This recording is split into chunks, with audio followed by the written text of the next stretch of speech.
Golden Iris Productions presents Missionary Family Adventures, Part 9, from the book by Mark F. Dennis. Introduction. This is the story of an American missionary family and their remarkable journey to Japan.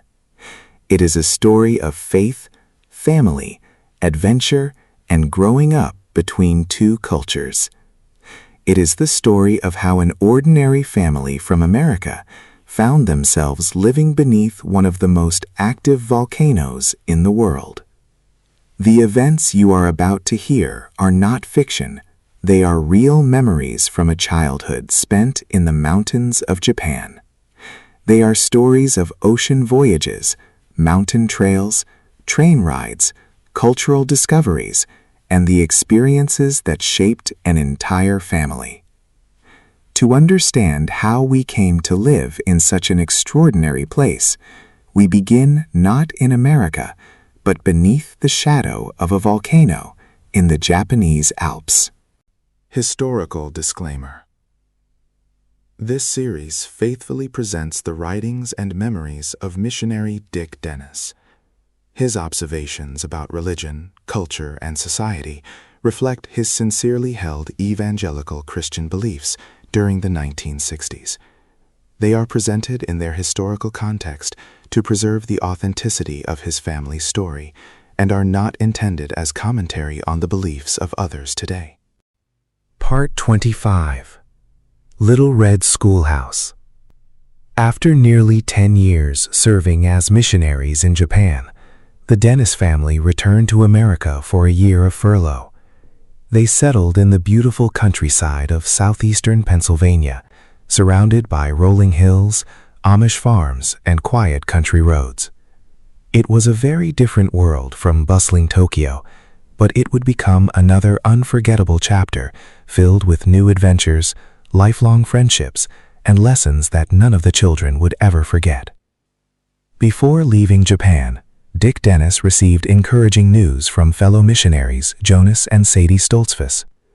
They were preparing to leave for Germany, and their farmhouse near Morgantown, Pennsylvania, would soon be available.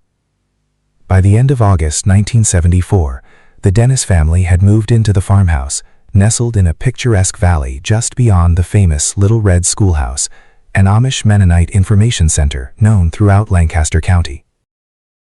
The walk to school.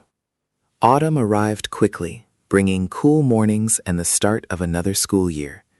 Kathy entered 10th grade, Mark 8th, and Nathan 6th.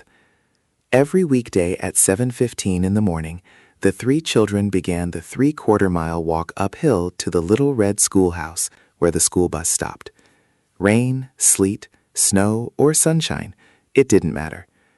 After school, they made the same long walk home, carrying their books and colorful lunch pails through the peaceful Pennsylvania countryside. A farm full of adventure. For young boys, the farm seemed like paradise. A massive 2-story barn stood in front of the house, complete with horse stalls, cattle feeding troughs, and towering haylofts overhead. Beyond the barn stretched wide green pastures where cows grazed beside a magnificent Spanish Andalusian horse and one enormous bull. An electric fence surrounded the fields, but that didn't stop Mark from constantly thinking up mischievous ways to convince his brothers and friends to touch it. The farmer patiently taught Mark how to saddle and bridle the beautiful horse. One afternoon, while Mark was tightening the saddle straps beneath the horse, disaster nearly struck. The horse accidentally brushed its ear against an electric fence wire running through the barn. Startled by the shock, it suddenly began bucking wildly. Mark barely escaped, diving headfirst over a nearby fence and landing squarely in a fresh pile of manure. Shaken, dirty, but thankfully unharmed. A miracle in the barn.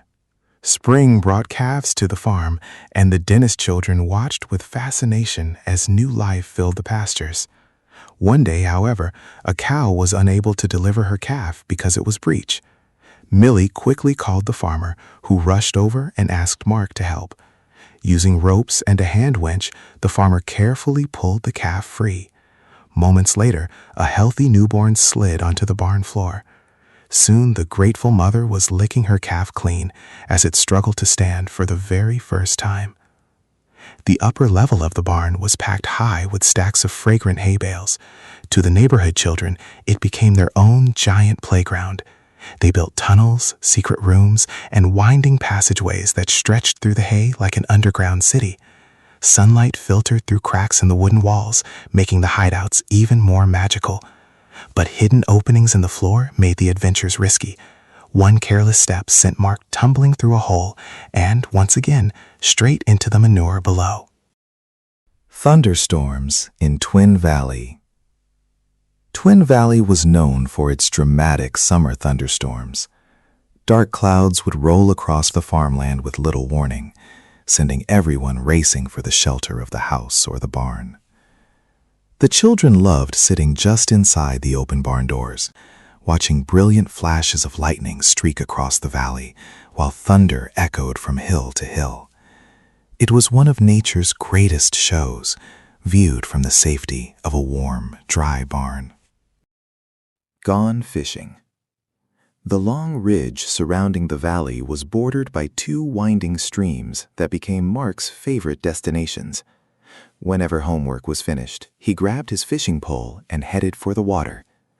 During trout season, anglers quickly emptied the stocked streams, leaving mostly bluegill and carp behind. One day, however, Mark caught 4 large catfish. Instead of cooking them immediately, he placed them in the cattle watering trough at home, where they amazingly survived all winter long. Part 26. Autumn Trip to Wyalusing Rocks. During the autumn school break, the Dennis family loaded up their camper and headed north to Wyalusing Rocks, one of Pennsylvania's most beautiful overlooks. Surrounded by brilliant fall colors, they enjoyed the winding country roads, crisp mountain air, and spectacular views stretching across the Susquehanna River Valley. It was another memorable family adventure before returning to school at High Point Baptist Academy in Geegertown. Mark's workshop. Since every bedroom in the farmhouse was occupied, Mark was given a room unlike anyone else's. His bedroom was a small shed connected to the washroom where the farmers cleaned up after working in the fields. Although it was simple, Mark loved having a place of his own. It became his workshop, laboratory, and private retreat where his growing fascination with science and electricity began to flourish. Mark's curiosity knew no limits. Using an old battery charger, scraps of copper, carbon rods, and anything else he could find, he began experimenting with electricity. One favorite experiment was splitting water into hydrogen and oxygen. Then, with a lit match, he would ignite the hydrogen, producing a loud pop as it combined with oxygen and turned back into water vapor. Hours spent reading encyclopedias in Japan were now inspiring real-life experiments. Electronics soon became another hobby. By connecting an old AM radio to a discarded television UHF tuner, Mark discovered he could receive distant radio stations from around the globe. Before long, he was listening to HCJB, the powerful missionary radio station broadcasting from Quito, Ecuador. On clear evenings, he could even hear Radio Moscow coming through the speaker. From his tiny room on a Pennsylvania farm, the world suddenly seemed much smaller. While the shed was comfortable during the summer and autumn, winter was another story altogether. Cracked window panes allowed icy winds and sometimes even snow to drift inside. At night, Mark piled 5 or 6 heavy blankets over an electric blanket just to stay warm. Every morning he was the first to brave the freezing washroom, turning on the hot shower until steam filled the room so the rest of the family could get ready for school. Twin Valley Bible Chapel. The Dentist family quickly became active at Twin Valley Bible Chapel, a church that had faithfully supported their missionary work for many years. Sundays were filled with worship services, while Wednesday evenings meant prayer meetings and youth group. Mark and Kathy made many new friends there, and the church soon felt like home. Mark especially looked forward to youth gatherings, partly because one particular girl named Selena always seemed to be there. Among Mark's closest new friends were the Stoltzfus boys, who lived on a nearby farm. They spent hours riding bicycles, exploring the countryside, and target shooting with their .22 rifle. Their friendship introduced Mark to many aspects of farm life that he had never experienced before. Every visit seemed to lead to another adventure, and the miles between the two farms never seemed very far when riding a bicycle through the Pennsylvania countryside. After spending time shooting with his friends, Mark desperately wanted a rifle of his own. Dick wasn't comfortable buying a real firearm, but he did allow Mark to purchase a BB gun. Before long, Mark was practicing his aim around the farm and learning responsibility with his new prize. Like many young boys growing up in rural America during the 1970s, he spent countless hours outdoors, enjoying his newest hobby. The Stoltzfus boys taught Mark an unusual way to earn a little spending money. Their barn was overrun with pigeons, and farmers wanted fewer birds nesting in the rafters. Using his BB gun, Mark helped collect pigeons, which were then sold alive at the nearby Green Dragon Farmers Market. It wasn't much money, but to a young teenager, it felt like a successful small business and another memorable lesson in farm life. Spunky. One afternoon, while Mark was riding his bicycle to visit the Stoltzfus boys, the family's little dog, Spunky, slipped out of the house and raced after him. As Mark crossed busy Route 23, Spunky darted into the traffic and was struck by a passing car. A police officer who had stopped at the scene quickly ended the little dog's suffering. Heartbroken, Mark returned home in tears. That evening, Dick lovingly brought Spunky home and buried him in a nearby field, where the faithful little companion was laid to rest. Learning to trap. Mark's interests soon expanded from fishing and target shooting to trapping muskrats along the winding streams that crossed the nearby farms. The animals dug holes in the creek banks that could injure cattle, so local farmers were grateful for the help. Before long, Mark had established a line of traps that he checked every morning before school and every evening before dark. The frozen pelts were sold at the Green Dragon Market, giving him both adventure and a little extra income. As Mark became more experienced trapping muskrats, he began thinking about larger animals whose pelts were worth even more money. Raccoons seemed like the next logical step. Without giving much thought to what might happen if he caught a live animal, he set several larger traps along the streams and wooded areas, hoping one morning to find a valuable pelt waiting for him. It didn't take long before one of the traps held something much larger than a muskrat. Crawling under a pile of rocks to investigate, Mark could only see a black leg caught in the trap. As he dug away the rocks with his bare hands, a strange smell began filling the cold winter air. At first he couldn't identify it. Only after uncovering more of the frightened animal did he realize he had made a terrible mistake. Horrified, he raced on his bicycle to borrow the Stoltzfus boys' .22 rifle. The moment they opened the door, they wrinkled their noses and said, "You smell like a skunk." Only then did Mark fully realize what he had caught.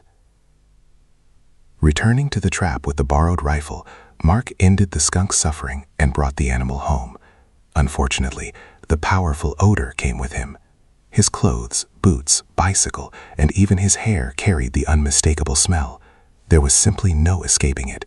Everywhere he went, people could tell exactly what had happened before he even had a chance to explain. Determined to help, Millie remembered an old farm remedy. She gathered jars of home-canned tomatoes from the basement pantry and emptied them into the bathtub. Mark soaked in tomato juice for nearly an hour, hoping it would remove the stubborn skunk odor. It helped a little, but not enough. That evening he rode to youth group, only to have everyone immediately step back and comment that he still smelled exactly like a skunk. Making a skunk hat. Rather than throwing the skunk away, Mark decided to preserve the hide himself. Using tanning chemicals purchased from a local hardware store, he carefully learned the process of turning raw animal skins into leather. The skunk became his very first successful pelt. Later, he proudly fashioned it into a skunk skin cap that resembled the famous coonskin hats worn by American frontiersmen, except his had 2 bright white stripes running down the back. Before long, Mark's unusual hobby filled his room with animal hides. Muskrats, rabbits, opossums, and other pelts were carefully stretched, dried, and displayed throughout his little shed bedroom. Even road-killed animals occasionally became new projects. Looking around the room, visitors might have thought they had stepped into a frontier trapper's cabin rather than the bedroom of a 14-year-old missionary kid. To be continued. Memoirs of a Missionary, Bringing True Light to the Land of the Rising Sun, tells the story of my father, Dick Dennis, and his decades of missionary service in Japan. Drawing from his journals, prayer letters, and personal memories, the book records the challenges, victories, and everyday experiences of sharing the gospel while living among the Japanese people. Many of the events presented throughout this series are drawn from these first-hand accounts. If you would like to explore the story in greater detail, simply scan the QR code or visit the book on Amazon. Thank you for watching.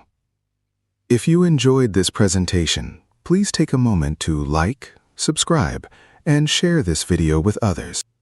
For more content, visit my 2 YouTube channels. Mark F. Dennis at Golden Iris Knowledge Quest, where we explore physics, cosmology, science, and emerging ideas about the structure of the universe.